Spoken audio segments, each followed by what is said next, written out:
여러분 반갑습니다. 우리 말씀 편집 집중하고 있는 우리 팀들 주님 이름으로 축복하고요. 여러분 너무 잘해주고 있어가지고 제가 하나님께 너무 감사했어요. 어제는 너무 감사해서 잠이 빨리 안 오더라고요.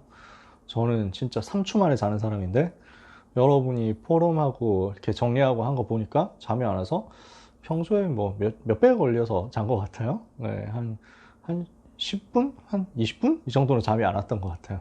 하나님 은혜 너무 감사하고 제가 여러분들하고 같이 두 가지를 이번에 말씀 편집하자고 했잖아요. 성경을 보면서 하나님의 말씀을 편집하는 거. 그 다음에 유목사님 메시지. 그 중에서도 초기 메시지를 가지고 말씀 편집하는 거. 이거 의도가 뭐냐면 일단 유목사님 메시지 들으면서 여러분이 원색 복음에 대해서 강렬하게 좀 느끼게 됐으면 좋겠어요.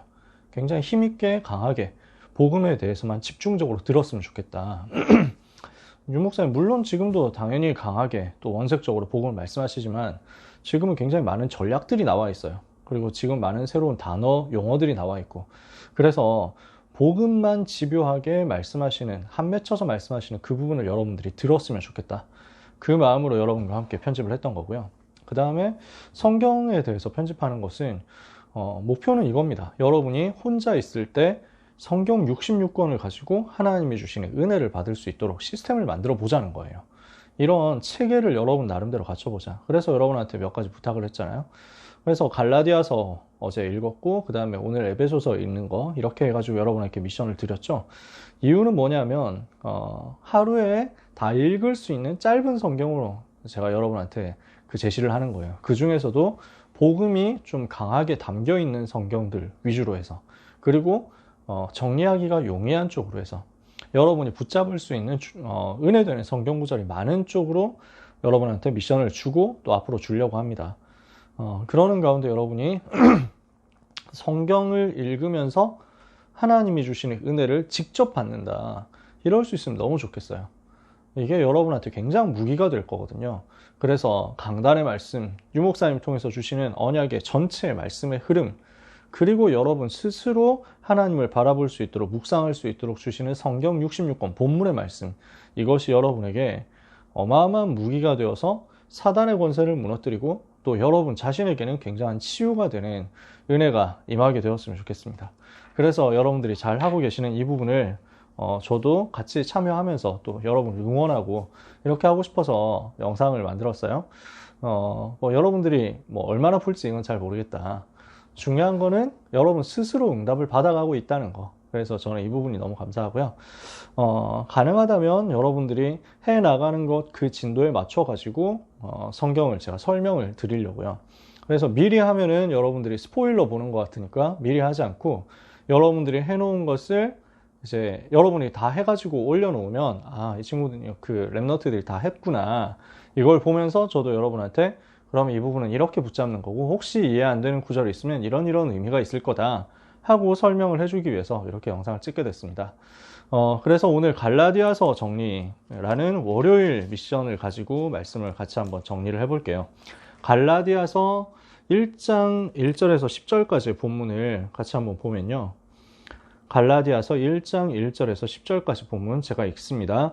사람들에게서 난 것도 아니요 사람으로 말미암은 것도 아니요 오직 예수 그리스도와 그를 죽은 자 가운데서 살리신 하나님 아버지로 말미암아 사도된 바울은 함께 있는 모든 형제와 더불어 갈라디아 여러 교회들에게 우리 하나님 아버지와 주 예수 그리스도로부터 은혜와 평강이 있기를 원하노라.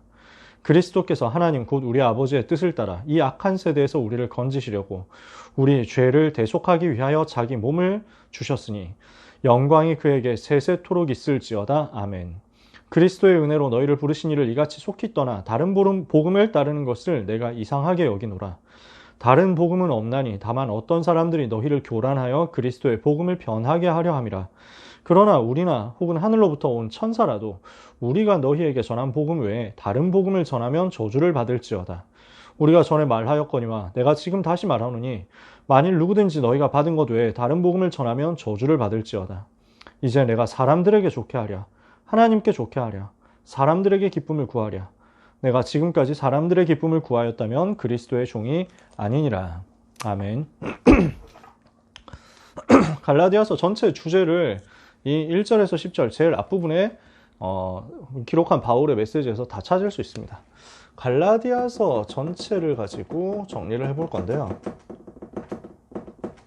갈라디아서의 주제를 우리가 찾는다면 그리스도인의 자유, 그리스도 안에 있는 자유, 그리스도 가진 자의 자유, 이렇게 이야기할 수 있습니다.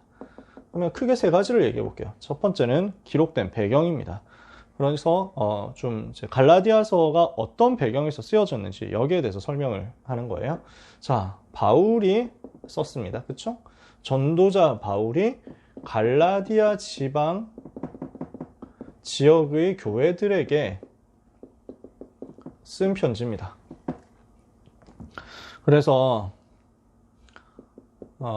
시기상으로 봤을 때는 바울의 1차 전도 여행 이후에 쓰여졌을 것이다. 이렇게 추측을 해볼 수 있습니다. 정확하게 언제 썼다 이런 것은 많이 나와 있지 않거든요. 그러나 사도행전에 나오는 흐름을 전체적으로 분석을 해보면은 이때가 맞을 것이다. 저는 이렇게 생각합니다. 어떤 사람들은 조금 늦게 썼다, 2차 전도 여행 중에 썼다 이렇게 얘기하는 사람이 있는데요. 그래서 이렇게 주장하는 분들은 바울이 제일 처음 쓴 서신서는 데살로니가 전서다 이렇게 얘기를 합니다. 저 같은 경우는 그렇게 안 봅니다. 갈라디아서가 제일 처음 쓴 서신서다 이렇게 보는 이유는 1차 전도 여행 이후에 일어난 일들이 많이 담겨 있거든요. 그래서 기록된 배경을 보면, 자, 1차 전도 여행 때 순회했던 지방이에요. 갈라디아 지방은. 그래서 사도행전 13장, 14장에서 일어났던 전도운동의 결과 세워진 교회들입니다. 사도행전 13장 1절에서 3절까지 선교사 파송 내용이 나오죠. 4절부터 12절까지는 구브로, 지금의 키프로스 섬에서 사역한 내용입니다. 그리고 그 이후부터 13절부터는 쭉 갈라디아 지방에서 일어났던 전도운동을 다루거든요. 그 갈라디아 지방의 대표적인 도시들이 비시디아, 안디옥, 여기에 13장에서 들어가서 복음 전했죠. 그 다음에 이고니온 들어가죠. 루스드라, 더베 이렇게 들어갑니다. 여기가 사도행전 14장 현장입니다. 그래서 13장, 14장 여기 이 1차 전도 여행 바울의 사역을 통해서 세워진 교회가 갈라디아 교회다. 지도를 어설프게 그려보면요. 여기가 안디옥이에요. 여기가 구브로 섬입니다. 여기가 예루살렘이고요. 자, 여기가 다메섹, 이 정도 됩니다. 그래서 1차 전도 여행은 바울이 여기 안디옥에서 출발해가지고 구브로 섬에 들어가서 바보에서 서기오 바울에게 복음을 전하고 올라옵니다. 그래서 여기서 상륙해가지고 내륙으로 들어가서 여기 비시디아 안디옥 들어가죠. 그 다음에 여기 들어가서 이고니온 들어가죠. 그 다음에 여기 루스드라 들어가고 더베 들어갑니다. 여기는 붙어있는 도시, 가까운 도시예요. 그래서 요 지방이 갈라디아 지방입니다. 그래서 여기서 복음을 전한 후 다시 돌아와가지고 여기서 배 타고 들어와서 안디옥에 가서 보고를 합니다. 이게 13장, 14장에서의 바울의 사역이거든요. 요 1차 전도 여행 때 순회하고 개척했던 이 갈라디아 지방의 교회들의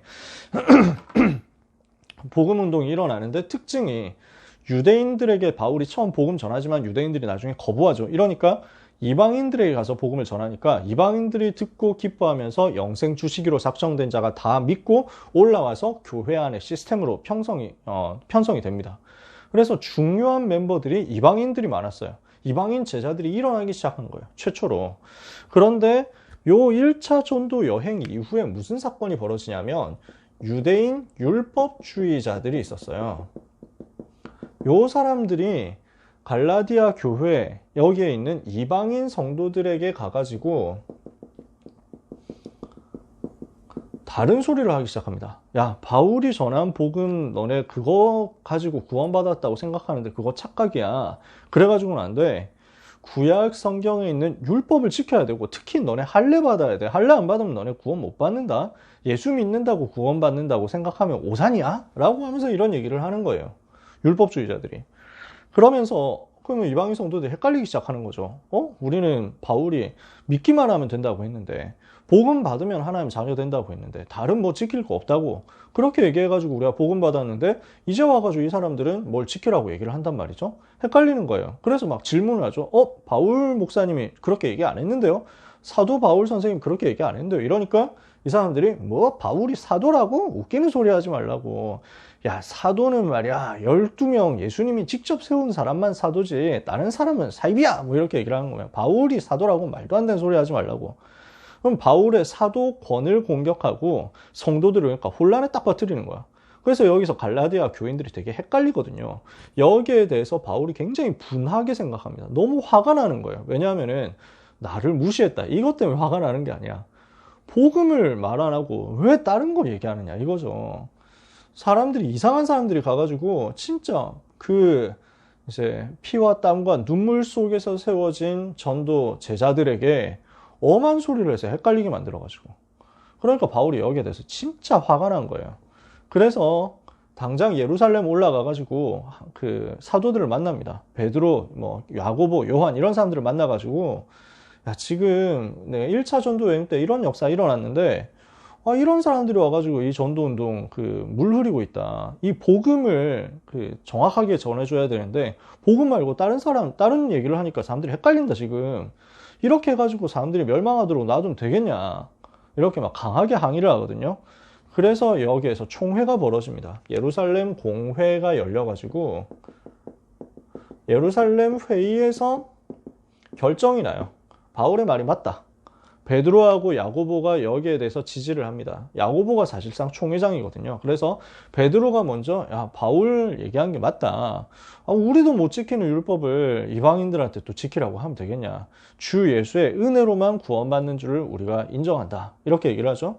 이걸 받아가지고 야고보가 그렇게 하는 것이 맞으니까 그 사실을 전달하자. 이렇게 해가지고 결정이 딱 내려집니다. 이게 사도행전 15장이에요.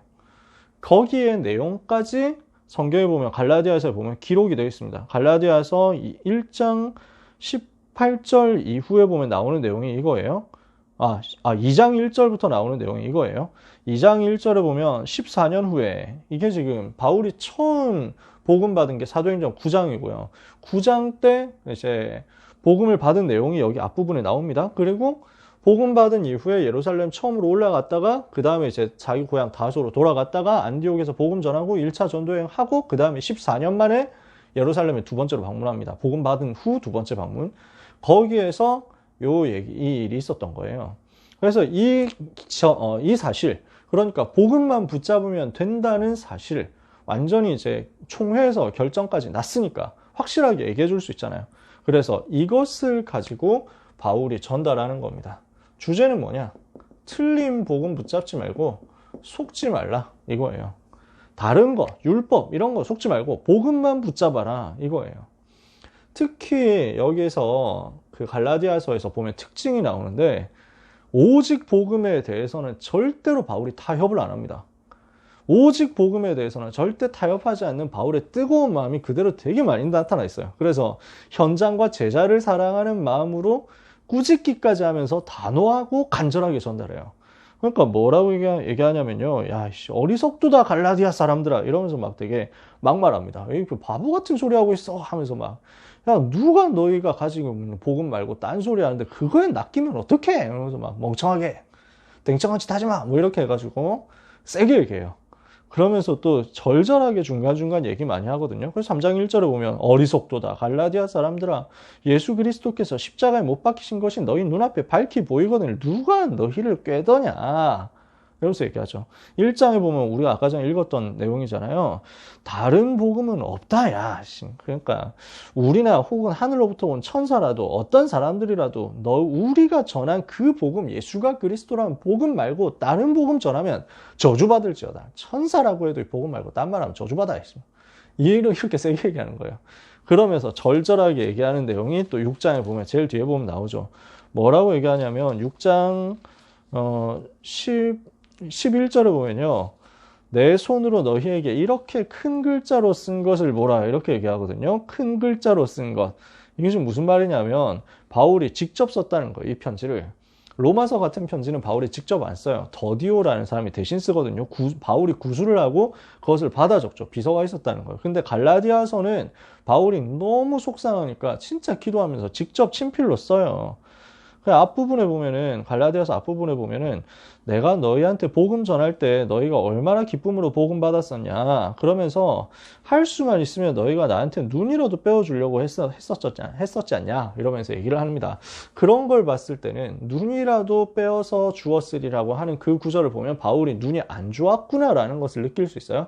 그리고 여기에서 그래서 주제는 이거고 특징이 이렇다. 바울의 간절한 마음이 드러나 있다. 이건데요. 그래서 바울이 직접 내 손으로 큰 글자로 이렇게 써서 너에게 보내는 것을 봐라. 이렇게 얘기했을 때는 바울이 시력이 많이 좀 어려우니까 글씨도 큼직큼직하게 쓸 수밖에 없었다는 것을 느끼게 해줘요. 그러면 그때 당시에 종이가 지금처럼 흔하지 않으니까 사실 글씨를 작게 쓰고 빽빽하게 쓰는 것이 도움이 많이 될 텐데 지금 바울은 그런 거 아낄 틈이 없는 거죠. 돈 아깝다 뭐 이렇게 생각할 틈이 없어. 복음만 얘기해야 되니까. 그래서 큰 글씨로 직접 씁니다. 그러면서 6장 뒷부분에 보면 이후로는 누구든지 나를 좀 괴롭게 하지 마라. 얼마나 괴롭힘 많이 당했으면. 바울을 공격을 되게 많이 하죠. 뭐 이단이라고 유대인들을 공격하죠. 교회 안에서는 우리 크리스찬들 팀 안에서는 또 바울이 무슨 사도야 이러면서 막 바울의 권위를 공격하죠. 그러면서 밖에서는 또 막 복음 전했는데 제자들은 뭐 엉뚱한 소리 해가지고 헷갈리게 만들죠. 너무 마음이 아픈 거야. 그러니까 바울이 오죽 이러면 누구든지 나를 괴롭게 하지 마라. 내 몸에 예수의 흔적 내가 가졌다 하면서 막 얘기를 하죠. 세게 얘기하는 거예요. 진짜 간절한 마음이 드러나 있습니다. 자, 그러면 장별로 내용이 어떻게 되어 있느냐라는 것을 전체적으로 분해를 해볼게요. 제가 여러분들하고 요거 하면서 좀 고등부니까 고등부답게 읽어도 도움이 될 것이다 이런 생각을 했거든요. 그래서 제가 여러분한테 세 가지 부탁했잖아요. 장별로 내용 정리를 해보자. 그 다음에 그 속에서 복음을 찾아보자. 그리고 그 속에서 내가 은혜 받은 구절 찾아보자. 이 세 가지 얘기했는데 뭐 여러분들이 대체로 너무 잘 해줬거든요. 저는 너무 감사해요. 요 내용을 쭉 읽으면서 진짜 영적으로 기도하면서 읽고 은혜를 받고 그러면서 한편으로는 여러분이 국어 지문, 비문학 지문 이거 독해하듯이 그래서 어디까지가 서론이고 본론이고 결론인가, 본론의 1, 2는 어디에 있는가, 그 다음에 이 구조가 어떻게 연결되어 있는가 이런 거 분석해보면 참 좋거든요. 여러분한테 공부에도 도움 될 거라고 저는 확신해요. 그래서 주제어를 찾아보고 그 다음에 이 주제어가 어떻게 이어지는지 쭉 연결도 해보고 이렇게 하면서 읽어보는 거예요. 근데 그렇게 해보면은 그리스도라는 주제가 딱 떠오를 거예요. 그래서 갈라디아서에도 마찬가지 복음이 원색적으로 드러나거든요. 자, 그러면 서론은 어떻게 되냐? 갈라디아서 기록 목적입니다. 바울이 기록 목적을 얘기하는 이 부분. 야, 다른 복음 말고 오직 그리스도 말고 다른 복음 없다. 다른 복음 말하면 저주를 받아야 마땅하다. 이 복음이 뭐냐 하는 것을 설명을 처음부터 하죠. 자, 누가 썼다? 바울이 썼다. 누구에게 쓴다? 갈라디아 교회에게 쓴다. 이러면서요. 4절에 그리스도께서 하나님 곧 우리 아버지의 뜻을 따라 이 악한 세대에서 우리를 건지시려고 우리 죄를 대속하기 위하여 자기 몸을 주셨으니 복음을 이렇게 정확하게 설명을 하죠. 그리고 여기까지 5절까지는 인사고요. 6절부터 10절까지가 기록 목적 딱 드러나 있죠. 다른 복음 때문에 너희가 헷갈리고 있는데 붙잡지 마라. 속지 마라. 다른 복음은 없다. 오직 그리스도다. 이거 이야기를 하면서 시작을 합니다. 이게 갈라디아서 1장 1절에서 10절까지의 내용이죠. 그러면은 본론을 크게 셋으로 나눠볼 수 있습니다. 본론 1. 이거는 뭐 구분하기 나름이에요. 여러분이 읽기 나름인데 저는 이렇게 정리를 봤어요. 본론 1은 바울이 전한 복음이다. 그래서 1장 뒷부분부터 2장 앞부분까지는 어떤 내용이 나오냐면 바울이 전한 복음의 내력을 설명합니다. 그래서 바울의 스토리가 나오는데 내가 복음을 어떻게 받았다 그 얘기를 해요. 그래서 내가 복음을 받고 그 다음에 어떻게 내가 움직여서 인도를 받아왔다라는 것을 쭉 바울이 전한 복음 지금 내가 너에게 전한 이 복음이 너에게 어떻게 전달됐는지 아냐 하면서 인생 스토리 설명하는 건데 간증하고 섞어가지고 설명하는 건데 그냥 간증이 아니에요. 이 복음은 이렇게 확실하게 모든 사람에게 인정받은 내용이다 이거예요. 바울의 입장에서는. 그래서 이 복음이 어떻게 바울 자신에게 주어졌고 그리고 어떻게 모든 교회 앞에서 증명되었는지에 대해서 증언을 합니다. 그러면서 2장 10절까지 내용이 무엇을 얘기하냐면요. 유대인도 이방인도 율법이 아니라 전부 복음으로 구원받는 거야 라는 것을 확인을 시켜주죠. 그래서 바울의 인생 스토리를 가지고 설명하면서 오직 복음으로 구원받는 것이다. 누구든지. 그러면서 바울이 전한 복음의 핵심을 중간에 설명을 하죠. 그러면 바울이 가지고 있는 복음 이렇게 해가지고 정리가 돼서 여러분한테 전달된 것이다 하면서요. 그 복음의 핵심은 뭐냐? 율법이 아니라 믿음으로 구원받는 것이다. 이걸 설명해요. 율법의 의로서는 구원을 받을 수 없고 오직 믿음으로써 의롭게 되는 것이다 라고 설명을 합니다. 이게 1장 11절에서 2장 10절까지 그리고 2장 11절에서 3장 14절까지 중간중간에 그래서 바울이 구약을 어떻게 해석하는지도 잘 나와 있죠. 자, 그러면 본론 2입니다. 여기서는 바울이 무슨 얘기를 하느냐면 자, 그러면 율법이 아니라 믿음으로 복음으로 구원받는 것이다 라고 했는데 그럼 율법과 복음이 뭐가 다른데? 이걸 설명하는 거예요. 율법과 복음의 차이를 설명하는 겁니다.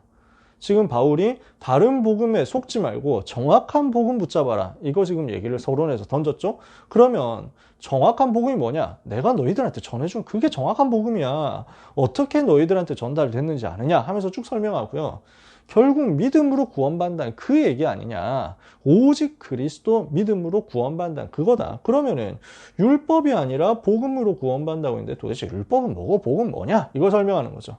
그래서 율법의 의미에 대해서 설명을 하는데 한마디로 말하면 율법은 복음을 설명하기 위해서 주어진 그림자 같은 거예요. 율법은 복음을 설명하기 위해서 미리 만들어진 하나의 예시 자료일 뿐이라는 거예요. 그래서 오실 메시아를 설명하는 것이 율법 자체로 구원받는 게 아니다. 율법은 무엇과 같냐? 초등교사와 같아서 그냥 어디까지 가야 된다 하는 것을 인도해 주는 역할을 하는 것이 그 자체가 진리가 아니라는 거죠. 그래서 3장 15절에서 율법의 의미를 3장 15절에서 그 29절까지 쭉 설명합니다. 그래서 그 율법이라고 하는 그 율법을 지켜서 구원받는 것도 아니고 율법을 다 지킬 수도 없고 그럼 하나님이 왜 율법 주셨냐? 아, 복음 필요하구나. 이거 깨닫게 하려고. 그러면서 율법 속에 들어있는 내용들이 그리스도를 설명하는 게 많잖아요. 오실 메시아를 설명하는 거거든. 그래서 아, 나는 이 그리스도 붙잡아야 되겠구나 하고 알려주는 것까지가 율법의 의미라는 거예요. 그러면 우리에게 주신 복음은 어떻게 능력이 되느냐? 복음의 능력을 이어서 설명합니다. 그리스도께서 다 이루셨다는 거예요. 바울은 이걸 설명해요. 그래서 율법 아래에서 더 이상 종노릇할 필요가 없다라는 것을 줄곧 중간에 계속 설명합니다. 복음의 능력을 설명하는데 4장 1절부터 5장 12절까지 복음의 능력을 설명해요. 이거는 뭘 말하냐? 그리스도께서 다 이루셨어요. 그리스도께서 완성하시고 우리에게 자유를 주셨어요. 우리를 해방시켰어. 모든 죄와 사망과 지옥의 권세에서, 죄와 사단과 지옥의 권세에서 우리를 해방시켰고 모든 문제 해결했기 때문에 우리는 더 이상 율법에 붙잡혀서 종노릇할 필요가 없고 완전 자유 얻었다 이거예요. 그래서 제가 제일 좋아하는 성경 구절 중에 하나가 제가 갈라디아서 제일 좋아하는 구절 중에 하나가 5장 1절이에요. 그리스도께서 우리를 자유하게 하려고 자유를 주셨으니 그러므로 굳게 서서 다시는 종의 멍에를 매지 마라 이 얘기를 하는 거예요. 그리스도께서 해방시켰으니까 더 이상 거기 붙잡혀 있지 말라는 거죠. 그러면 본론 세 번째입니다. 그러면 율법 다 필요 없단 말이냐? 그게 아니죠. 율법의 요구, 율법에서 이야기하는 올바른 삶, 이것을 훨씬 뛰어넘는 것이 복음 누림이라는 거예요. 복음 누리는 전도자의 삶에서 나오는 열매, 이게 성령의 열매니까 이게 최고 응답이라는 거죠. 저희 종교인들처럼 율법 열심히 지켜가지고 억지로 착하게 살고 이런 수준이 아니라는 거야. 내가 정말 복음 누리고 있으면 성령의 인도 속으로 들어가니까 율법 아래 있지 않게 되는 거예요. 내가 성령의 인도를 받고 성령의 충만 받으면 열매가 나타난다는 거죠. 불신자가 봐도 인정할 수밖에 없는 열매가 나타난다. 이게 5장 13절에서 6장 10절까지의 내용입니다. 그러면 이제 결론이 나오죠. 바울이 이렇게 해가지고 율법이 아니라 복음 붙잡아야 된다는 사실을 쭉 이야기를 하잖아요. 그리고 마지막 부탁을 하는 거예요. 당부를 하는 건데 그리스도 십자가만 붙잡아라 이거예요. 오직 복음만 붙잡아라. 이게 마지막 6장 11절부터 제일 뒤에 18절까지의 내용입니다. 그래서 이것을 두고 바울이 쭉 이야기하는 내용을 볼 수 있습니다. 자, 생각보다 조금 길어졌는데요. 간단하게 이제 빨리 서둘러서 마무리를 하겠습니다. 붙잡아야 될 내용들이 많이 있습니다. 우리가 갈라디아서에서 붙잡아야 될 삶의 포인트, 전도자의 삶의 포인트, 렘넌트의 삶의 포인트 뭐가 있겠냐? 다른 복음 말고 오직 복음 붙잡아라. 다른 복음, 섞인 복음, 틀린 복음 말고 오직 복음만 붙잡아라. 이거예요. 두 번째, 우리는 사람을 기쁘게 하는 것이 아니라 하나님을 기쁘시게 하는 삶이다. 삶의 목적이 뭐냐면 하나님께만 영광을 돌리는 것. 하나님을 기쁘시게 하는 것. 그래서 갈라디아서 1장 10절에 이렇게 바울이 얘기하잖아요. 아까 전에 우리가 읽었죠? 내가 하나님 기쁘게 해야 되겠냐? 사람 기쁘게 해야 되겠냐? 사람 기쁘게 하는 것이면 하나님의 종 아니지 않냐? 이렇게 얘기하는 거죠. 그러면서 여러분이 잘 알고 있는 그 유명한 구절 나옵니다. 오직 그리스도만 내 안에 계시도록. 갈라디아서 2장 20절이죠. 내가 그리스도와 함께 십자가에 못 박혔나니 그런즉 이제는 내가 사는 것이 아니오 오직 내 안에 그리스도께서 사시는 것이라. 이제 내가 육체 가운데 사는 것은 나를 살아서 나를 위하여 자기 자신을 버리시는 하나님의 아들을 믿는 믿음 안에서 사는 것이라. 그래서 그 믿음으로 내가 그 오직 그리스도 믿음으로 구원받았지 않냐. 오직 그리스도에 뭐가 다른 거 필요하냐. 이걸 바울이 얘기를 하는 거죠. 우리는 누굽니까? 신분과 정체성이 나오는데요. 우리는 언약의 백성, 약속의 자녀라는 것. 갈라디아서 4장 28절. 우리는 종이 아니다. 하나님의 자녀, 약속의 자녀, 자유를 얻었다는 거죠. 그래서 복음 가진 자는 복음 안에서 완전 해방됐죠. 방금 제가 설명했던 그 구절이에요. 갈라디아서 5장 1절. 그리스도께서 자유를 주셨어요. 다시는 종될 필요가 없어요. 그리스도 예수 안에 있는 생명의 성령의 법이 너를 죄와 사망의 법에서 해방하였습니다. 복음을 정말 우리가 누리고 있으면 반드시 열매가 나오게 되어 있습니다. 성령의 열매 맺게 되어 있습니다. 갈라디아서 5장 18절에서 24절까지의 내용입니다. 우리는 육신의 것에 붙잡혀 있을 수준이 아닙니다. 육신의 정욕 붙잡고 따라가는 인생이 아닙니다. 그리스도의 사람들이잖아요. 우리 육신, 정욕 이런 것들 다 십자가에 못 박았다니까. 우리 이게 중요한 게 아니에요. 왜? 창세기 3장, 6장, 11장 건데 내가 그거 왜 붙잡고 따라갑니까? 우리는 성령의 열매 맺는 곳으로 간다. 어떤 상황에서도 낙심 마라. 제가 참 좋아하는 성경 구절인데 제가 개인적으로 삼수할 때 강단에서 이 메시지 나왔거든요. 이거 붙잡고 엄청 은혜 받았어요. 우리가 선한 일을 행하면서 낙심하지 말지니 피곤하지 않으면 때가 이르면 거두리라. 때가 온다. 시간표 온다는 거죠. 기다리면서 낙심하지 말라고. 반드시 하나님이 시간표 주신다고. 이 약속 붙잡았는데 거기서 전도운동 일어나기 시작했어요. 학원에서. 저한테 이 말씀 굉장히 소중한 말씀입니다. 그리고 마지막입니다. 너무 많은 은혜되는 성경 구절이 있는데요. 오직 그리스도와 그의 십자가만 자랑하는 것이 우리 전도자의 삶이죠. 갈라디아서 6장 14절입니다. 바울이 무엇을 이야기합니까? 내가 다른 거 자랑할 거 없다 이렇게 얘기를 해요. 14절에 바울이 6장 14절에 그러나 내게는 우리 주 예수 그리스도의 십자가 외에 결코 자랑할 것이 없으니 그리스도로 말미암아 세상이 나를 대하여 십자가에 못 박히고 내가 또한 세상을 대하여 그러하니라. 나는 더 이상 다른 거 필요 없다. 그리스도의 십자가로 충분하다. 오직 그리스도로 충분하다. 이 얘기를 하는 거예요. 그래서 바울의 인생 여정이 여기서 굉장히 많이 들어있고요. 바울의 언약에 한이 들어있고 복음에 대한 사랑이 들어있고 제자에 대한 사랑이 들어있습니다. 이 속에서 우리가 오직 복음을 생명처럼 한으로 붙잡는 응답을 꼭 받게 되었으면 좋겠습니다. 우리 사랑하는 고등부 렘넌트들 또 전도자들이 하나님이 주시는 이 은혜와 응답 속에 들어가게 되기를 예수 그리스도 이름으로 축복합니다. 기도하겠습니다. 하나님 감사합니다. 우리 고등부 렘넌트들 말씀 편집하는 미션 한 주간 동안 인도받게 하심을 감사합니다. 한 말씀 한 말씀 속에서 복음 깨닫게 하옵소서. 한 구절 한 구절이 우리를 치유하며 우리를 살리는 능력의 말씀 될 줄 믿습니다. 하나님의 말씀, 강단의 말씀, 언약의 말씀, 기록된 말씀, 선포되는 말씀이 전부 우리의 삶에 잘 박힌 못처럼 박혀져서 열매를 맺게 되는 역사 있게 하여 주시옵시고 이 말씀으로 편집했는데 우리의 인생이 설계되고 현장 살리는 디자인이 구체적으로 연결되는 역사 있게 하여 주옵소서. 예수 그리스도의 이름으로 기도합니다. 아멘.